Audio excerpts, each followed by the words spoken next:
మీరందరూ చూసారుగా, ఇంకా చెప్పాల్సిన పనే ఉంది. ఈ రౌడీయిజం చూస్తున్నారు కదా, 3 months నుంచి 4 months నుంచి చూస్తూనే ఉన్నారు. మాట్లాడితే అమ్మాయి మాట్లాడిందంటారు, నవ్వితే నవ్విందంటారు, గట్టిగా మాట్లాడితే ఇవాళ ఎందుకు గట్టిగా మాట్లాడిందంటారు. మనం రౌడీయిజం మాత్రం రోజు చేయొచ్చు. ఒక కార్యకర్తకి అండగా ఉండాలి కదా. మరి అందరి కార్యకర్తలకి భయపెట్టిన వాళ్ళ దగ్గరికి వెళ్ళి ధైర్యం చెప్పి అండగా నిలబడి కార్యకర్తల కోసం మాట్లాడిన దాన్ని కూడా తప్పుగా తీసుకున్నారు. దాన్ని కూడా భూతద్దంలో చూపించారు. ఒక మహిళని ఇలా చేయడం ఫస్ట్ టైం మీరే చూస్తున్నారుగా. ఒక మహిళ మీద ఇలా చేయటం, దీన్ని గెలుపండ్రు.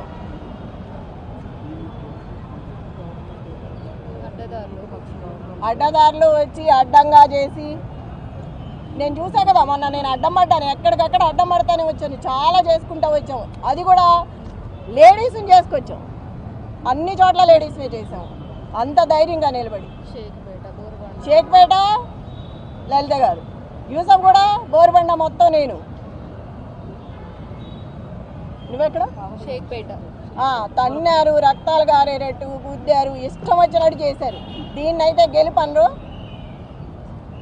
చివరికి నేను చెప్పేది ఏంటంటే, నైతికంగా నేనే గెలిచాను. నా భర్తకు వచ్చిందే వచ్చింది. ఇప్పుడు అక్కడ ఏది ఎంఐఎం 4-5 పార్టీలు నిలబడితేనే నా భర్తకి 16,000 చిల్లర వచ్చింది. ఏ పార్టీ లేకుండా మేమిద్దరమే ఉన్నప్పుడు అది వచ్చిందంటే రౌడీయిజంతో వచ్చింది. అది స్వతహాగా తెచ్చుకున్నది కాదు. నైతికంగా నేనే గెలిచాను. రౌడీయిజం గెలిచింది అనేది నాకు సంబంధం లేదు. అది గెలిపే కాదు అసలుకి, అందరూ వచ్చి గెలిపించుకున్నది. అది అధిష్టానం అధికారంలో ఉంది కాబట్టి రౌడీయిజాన్ని చేసి రిగ్గింగ్ చేసి, ఇక్కడ రిగ్గింగ్ చేశారు, లోపల ర్యాగింగ్ చేస్తున్నారు. అప్పుడే రౌడీయిజం స్టార్ట్ అయిపోయింది. ఆల్రెడీ మార్నింగ్ నుంచే స్టార్ట్ అయింది. మేము చీరలు కట్టుకుంటే చీరల మీద కామెంట్స్, ఎదవలు ఇచ్చిన చీరలు కట్టుకొని వచ్చామని అంటున్నారు. మరి ఎక్కడ స్టార్ట్ అయింది? అప్పుడే ర్యాగింగ్ స్టార్ట్ అయింది.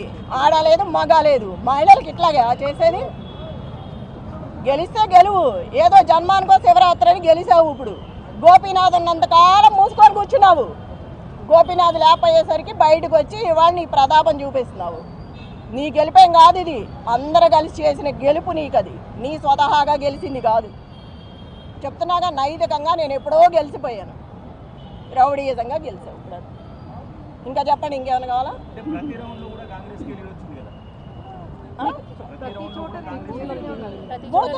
ప్రతి చోట తన్నడము గుద్దడమే కదా.